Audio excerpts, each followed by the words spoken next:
Yes, yes, yes. Wah, keren nih kakak lihat. Kayaknya semuanya udah siap ya untuk memuji Tuhan. Tapi sebelumnya, mari kita berdoa. Ayo adik-adik, lipat tangan, tutup mata. Mari kita berdoa. Tuhan Yesus, Allah Bapa kami yang kami cintai, terima kasih karena sudah memberikan kami kesempatan. Hari ini kami bisa sama-sama memuji Tuhan kembali. Tuhan, berikan kami hati yang bahagia, sukacita untuk memuji nama-Mu. Berkati juga semua teman-teman kami yang sedang menonton bersama dengan kami. Terima kasih Tuhan Yesus, kami siap untuk memuji nama-Mu. Dalam nama Tuhan Yesus kami sudah berdoa. Haleluya, amin. Adik-adik, kita akan angkat satu pujian, Yesus disalibkan.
Kita katakan seperti yang Kau ingini.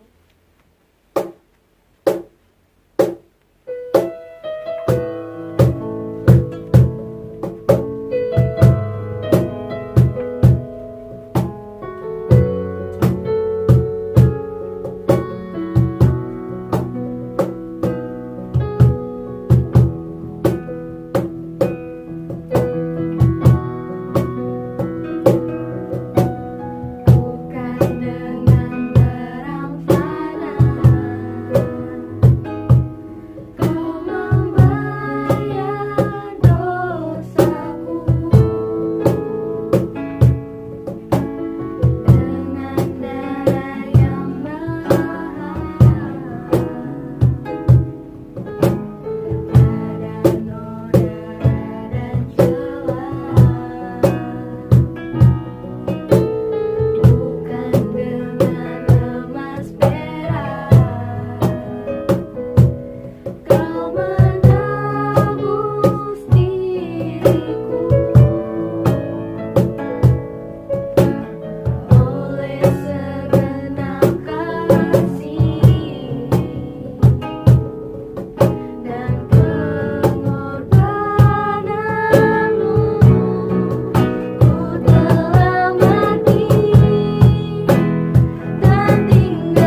adik-adik, apa kabarnya nih hari ini? Kak Feli berharap semuanya dalam keadaan penuh sukacita, semangat, dan damai sejahtera selalu ada dalam kehidupan kita.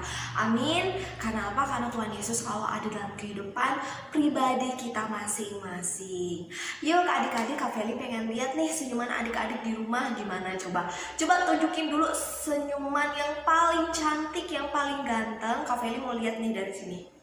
Oh, ternyata mereka udah senyum ya, adik-adik di rumah udah senyum ya. Kelihatan banget ganteng-gantengnya, cantik-cantiknya. Wah, puji Tuhan banget.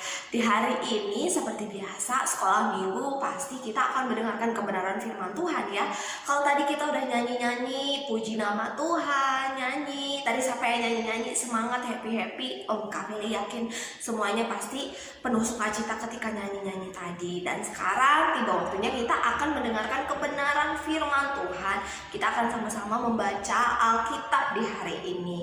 Oleh sebab itu Kak Feli minta yang masih pada main game, yang masih tidur-tiduran baring-baring, masih jahilin saudara-saudaranya, kakak-kakaknya, yuk semuanya kita siap-siap mau mendengarkan kebenaran firman Tuhan di hari ini. Yuk semuanya kita bersatu di dalam doa. Yuk kita tutup mata, lipat tangan, kita berdoa sama-sama ya. Kita berdoa, Bapa, terima kasih untuk segala kebaikan-Mu dalam kehidupan kami, sehingga pada hari ini Tuhan kami boleh berkumpul untuk memuji dan memuliakan nama-Mu. Kini saatnya kami akan mendengarkan kebenaran firman Tuhan. Biarlah Tuhan Engkau memberikan telinga kami untuk mendengar dan menjamah setiap hati kami, sehingga Tuhan firman-Mu ini dapat kami lakukan juga dalam kehidupan kami sehari-hari. Terima kasih Tuhan Yesus, biarlah Engkau memberkati ibadah kami ini dari awal, pertengahan, hingga pada akhirnya sesuai dengan kehendak-Mu. Dalam nama Tuhan Yesus kami berdoa dan mengucap syukur. Haleluya, amin. Oke, sekarang kita akan membaca firman Tuhan. Yuk kita siapin Alkitab kita. Buat yang belum bisa baca, bisa minta bantuan dari orang yang lebih dewasa ya, kayak mami, papi, koko, cici, kakak-kakak boleh.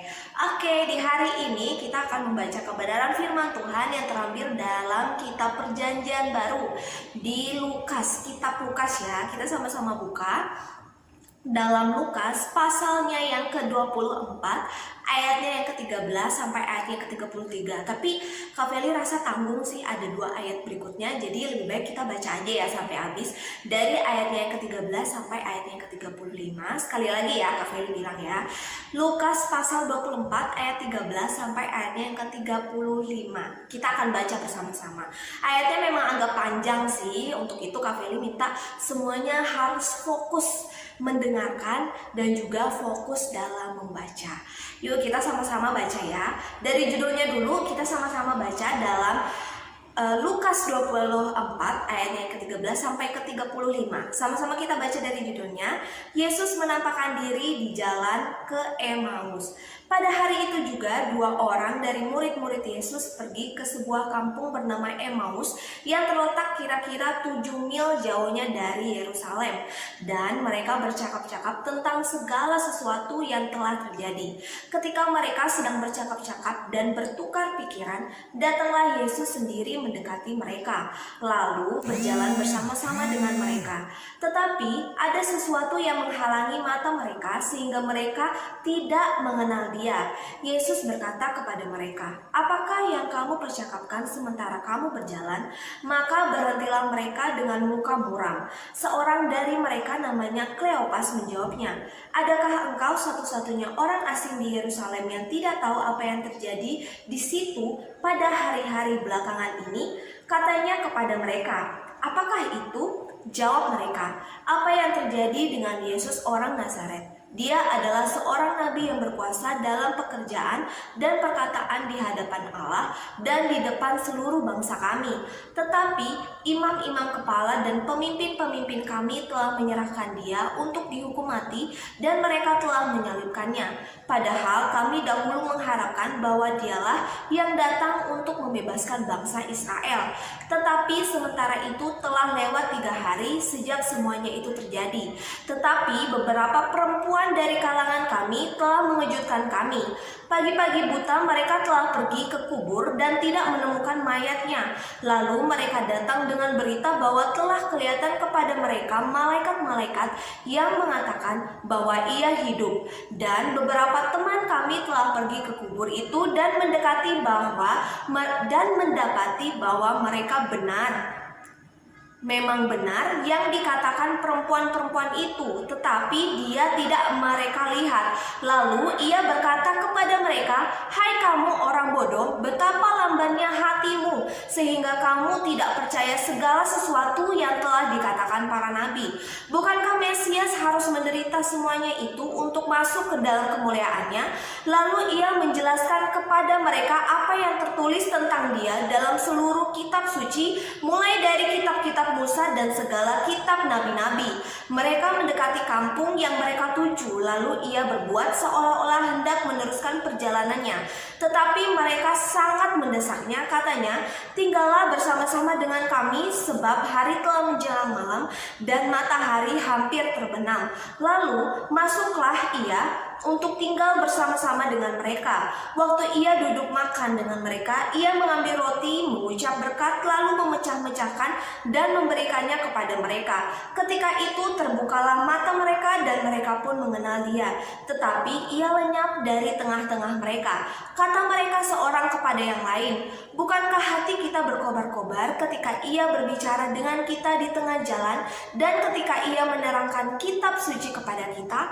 Lalu bangunlah mereka dan terus kembali ke Yerusalem. Di situ mereka mendapati ke-11 murid itu. Mereka sedang berkumpul bersama-sama dengan teman-teman mereka. Kata mereka itu, "Sesungguhnya Tuhan telah bangkit dan telah menampakkan diri kepada Simon." Lalu kedua orang itu pun menceritakan apa yang terjadi di tengah jalan dan bagaimana mereka mengenal dia pada waktu ia memecah-mecahkan roti. Demikian kebenaran firman Tuhan yang boleh kita baca di hari ini. Oke adik-adik, minggu lalu kita memperingati yang namanya Jumat Agung. Kita memperingati Hari Paskah. Adik-adik pasti tahu dong bagaimana kisah cerita di dalam Alkitab Tuhan Yesus berkorban, rela mengorbankan dirinya demi kita, menebus hidup kita dari dosa. Adik-adik kalau dilihat berarti Tuhan Yesus itu benar-benar sangat mengasihi dan juga mencintai kita ya adik-adik. Nah adik-adik, ini ada satu kisah yang sangat menarik dari yang kita baca tadi, dari kitab Lukas 24 ayat yang ke-13 sampai ayatnya yang ke-33. Jadi ada nih, Tuhan Yesus menampakkan diri. Sebelum-sebelumnya Tuhan Yesus menampakkan diri pertama kali kepada Maria. Ketika Maria, ibu Yesus, datang ke gua tempat penyimpanan mayat Tuhan Yesus. Namun Maria tidak melihat mayat Tuhan Yesus di sana. Dan disitulah Tuhan Yesus menampakkan dirinya kepada Maria, yaitu ibu Yesus sendiri. Nah, Tuhan Yesus menampakkan diri bukan hanya kepada Maria dan juga beberapa murid-murid Tuhan Yesus lainnya. Nah, salah satunya dalam kisah di mana Tuhan Yesus menampakkan diri ketika ada murid Tuhan Yesus dalam perjalanan ke Emmaus. Nah, di situ adik-adik kalau kita lihat pada ayatnya yang ke-13 itu dikatakan ada dua orang dari murid-murid Yesus pergi ke sebuah kampung bernama Emmaus yang terletak kira-kira 7 mil jauhnya dari Yerusalem. Nah, adik-adik tahu nggak adik-adik? Di situ mereka tengah melakukan perjalanan untuk menuju ke Emmaus. Mereka dalam keadaan yang sebenarnya sedih, muram, dan juga kecewa. Karena apa? Karena mereka percaya bahwa sebenarnya Yesus itu seharusnya datang menyelamatkan bangsa Israel. Tapi mereka jadinya sedih dan juga kecewa, muram, karena ternyata Tuhan Yesus justru mereka harus menerima kenyataan bahwa Tuhan Yesus justru mati disalibkan di kayu salib. Nah, mereka menjadi kecewa dan juga mereka menjadi sedih. Kenapa Tuhan Yesus yang mereka percaya justru Tuhan Yesus harus mati di kayu salib. Nah, kalau kita lihat dalam ayatnya yang ke-21 dikatakan bahwa mereka itu mengharapkan bahwa Yesus akan datang membebaskan bangsa Israel. Nah adik-adik, tapi ketika mereka tahu Tuhan Yesus mati di kayu salib, maka sedihlah hati mereka, kecewalah hati mereka, seperti itu adik-adik. Nah adik-adik, Tuhan Yesus pun menampakkan diri kepada kedua muridnya ini tuh. Nah di situ Tuhan Yesus bertanya kepada salah satu muridnya. Di sini kalau kita lihat dalam ayatnya yang ke-18 dikatakan Kleopas, dia bertanya. Jadi Tuhan Yesus ketika menampakkan diri, murid-muridnya ini tidak menyadari bahwa ternyata ada orang yang ikut bercakap-cakap dengan mereka. Ternyata yang turut bercakap-cakap dengan mereka ini adalah Tuhan Yesus itu sendiri. Tapi mereka nggak mengenal siapa itu. Dan ketika mereka sedang bercakap-cakap, si Kleopas ini bertanya, adakah engkau satu-satunya orang asing di Yerusalem yang tidak tahu apa yang terjadi? Karena pada saat itu Yesus bertanya kenapa wajah mereka muram dan kelihatan mereka sedang sedih. Terus bertanya juga apa sih yang mereka sedang percakapkan pada saat itu. Dan adik-adik di situ Kleopas bertanya, memangnya kamu tidak tahu? Memangnya Tuhan tidak tahu kalau sedang terjadi berita yang sangat mengejutkan lah istilahnya kalau untuk zaman sekarang, ada berita heboh lah. Masa Tuhan gak tahu sih Yesus orang Nazaret disalibkan, dia diserahkan oleh pemimpin-pemimpin, imam-imam, menyerahkan dia untuk disalib. Nah pada saat itu Kleopas juga menceritakan bahwa dia sudah mendengarkan berita-berita mengenai Tuhan Yesus menampakkan diri kepada Maria dan beberapa murid-murid Tuhan Yesus lainnya. Tapi mereka ini tuh masih belum percaya. Akhirnya Tuhan Yesus pun mengatakan kepada mereka, hai kamu orang-orang bodoh, sangat lambatlah hati kalian. Kalau kalian udah mendengar hal seperti itu, masakan kalian gak percaya dengan kisah-kisah yang memang sudah dituliskan oleh para nabi, yang sudah disampaikan oleh para nabi. Nah seperti itu yang ditekankan oleh Tuhan Yesus. Dan saat itu ketika Tuhan Yesus ingin pergi, seolah-olah ingin melanjutkan perjalanan, sampai saat ini tuh para murid-muridnya itu belum menyadari bahwa ini orang yang sedang bercakap-cakap dengan mereka adalah Tuhan Yesus sendiri.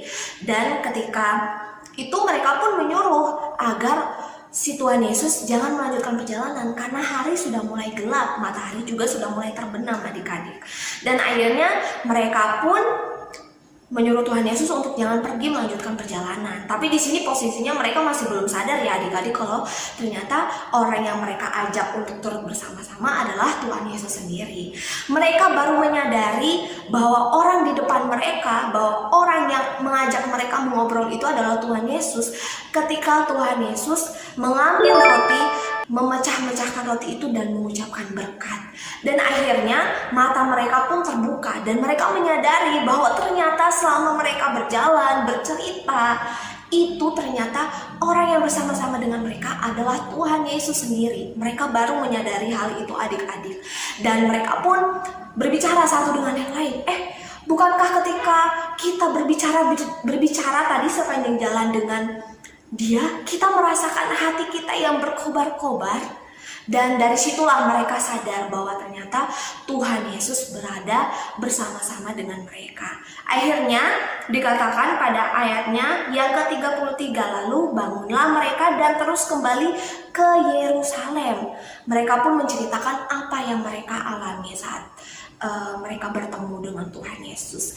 Nah adik-adik, kira-kira pesan apa sih yang pengen disampaikan melalui kitab Lukas yang kita baca di hari ini, Lukas pasal 24 ayat yang ke-13 sampai ayat yang ke-33.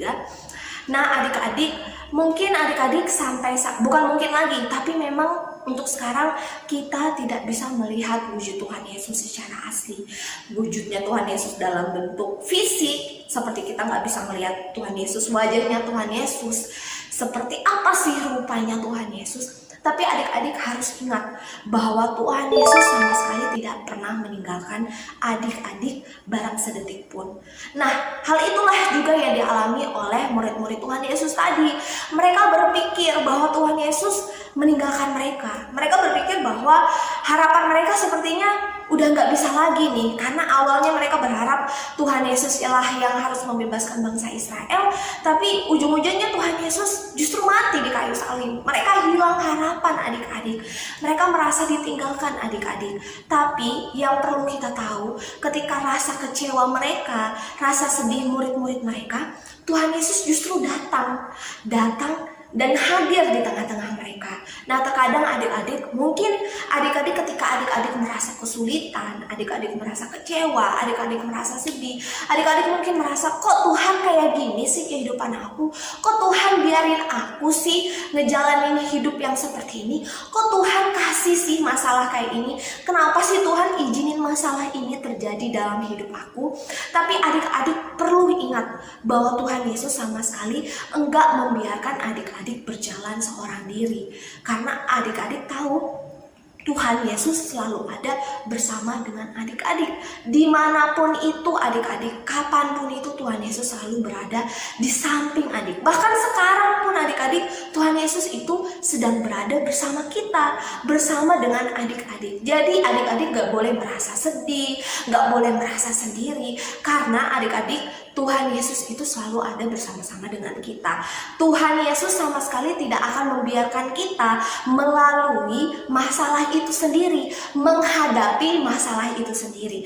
Tapi Tuhan Yesus akan membantu kita menyelesaikan setiap masalah yang kita hadapi. Tuhan Yesus akan memberikan jalan keluar, dan juga Tuhan Yesus akan memberikan solusi. Nah adik-adik, kalaupun adik-adik merasa sedih saat ini, merasa sendiri, adik-adik harus datang kepada Tuhan Yesus. Karena apa? Melalui datang dengan Tuhan Yesus, kita akan merasakan hadirat Tuhan yang luar biasa. Kita harus membangun persekutuan dengan Tuhan Yesus. Gimana sih Kak Feli cara membangun persekutuan dengan Tuhan Yesus? Ya tentunya dengan berdoa, dengan membaca firman Tuhan, datang beribadah Tuhan dengan sungguh-sungguh. Itu adalah cara kita membangun persekutuan kita dengan Tuhan. Nah begitu adik-adik, kalau Tuhan Yesus tidak meninggalkan murid-muridnya pada saat putus asa dan juga kecewa, berarti Tuhan Yesus juga tidak akan meninggalkan adik-adik sampai saat ini. Jadi adik-adik yang punya masalah saat ini, yang sedang kecewa, yang sedang marah, yang sedang sedih, gak boleh patah semangat. Oke adik-adik, kita percaya bahwa Tuhan Yesus ada bersama-sama dengan kita, menopang kita, menolong kita, dan juga memegang tangan kita, sehingga kita bisa melalui hari-hari kita dengan baik, dengan penuh sukacita, karena Tuhan Yesus selalu berada di dalam hati kita dan juga dalam kehidupan kita. Oke adik-adik, itulah firman Tuhan yang boleh Kak Feli sampaikan di hari ini. Kiranya Tuhan Yesus memberkati kita semua, dan adik-adik harus tetap percaya dan mengimani bahwa Tuhan Yesus tidak akan pernah meninggalkan kita. Barang sedetik pun Tuhan Yesus tidak akan pernah meninggalkan kita. Oke adik-adik, di hari ini juga kita ada punya ayat hafalan yang terambil dalam kitab Yohanes pasalnya yang ke-14 ayatnya yang ke-18. Sekali lagi ya, dalam kitab Yohanes ayatnya pasal 14 ayatnya yang ke-18.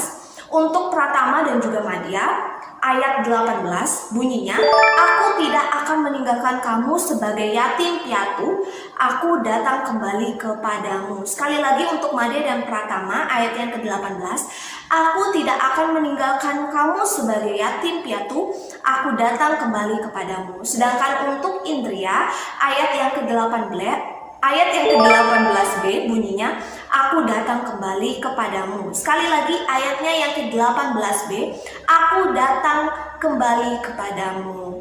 Demikian firman Tuhan. Wah luar biasa ya. Ayat ini benar-benar menguatkan kita semua adik-adik bahwa Tuhan sama sekali tidak meninggalkan kita, dan Tuhan akan tetap tinggal hidup bersama-sama di dalam hati kita. Oke adik-adik, sekarang kita waktunya mau menutup ibadah kita di hari ini. Firman Tuhan udah kita dengar. Kak Feli berharap bukan hanya bisa kita baca, kita dengar, tapi dapat kita lakukan dalam kehidupan kita sehari-hari. Oke adik-adik, jadi kata kuncinya apa? Tuhan Yesus selalu bersama-sama dengan kita. Jadi kita harus percaya Tuhan Yesus tidak pernah meninggalkan kita, tapi Tuhan Yesus selalu ada di sekitar kita dimanapun kita berada. Sejauh manapun kita berada, Tuhan Yesus selalu ada. Oke adik-adik, yuk kita semuanya lipat tangan, kita tutup mata, kita mau berdoa dulu ya.